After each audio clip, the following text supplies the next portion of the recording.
12th પછી કઈ ફિલ્ડમાં આગળ વધીએ તો આપણું કરિયર જોરદાર, પૈસો પુષ્કળ ભરી ભરીને મળે? આ દરેકના મનમાં ક્વેશ્ચન છે, એટલે આજે તમને એના વિશે સમજાવીશ.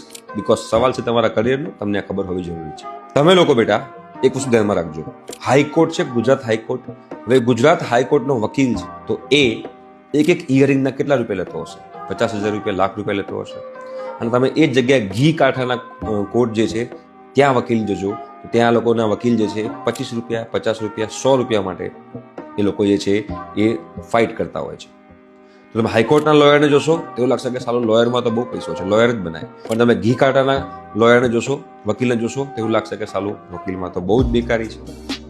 કહેવાનો મતલબ એમ છે, કોઈ પણ ફિલ્ડમાં તમે લોયર બનતા હો, તમે MBA કરતા હો, તમે એન્જિનિયરિંગ કરતા હો, તમે MBBS કરતા હો, તમે ફાર્મસી કરતા હો, તમે CA બન્યા હો, તમે CFA બન્યા હો, કોઈ પણ ફિલ્ડમાં તમે જતા, જો તમે ટોપ 5% કે ટોપ 2% નહીં રહો તો પછી તમે લોકોને તકલીફ પડવાની છે. બધી જ ફિલ્ડમાં જબરજસ્ત પૈસો છે.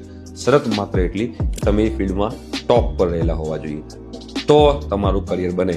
એવું નથી કે મેં કરિયર સિલેક્ટ કરી દીધું, હવે શાંતિ, આ ફિલ્ડમાં તો જોરદાર પૈસો છે, હવે તો નહીં ભણીએ ચાલશે, મારું લાઈફ સેટ છે, તો એવું નથી.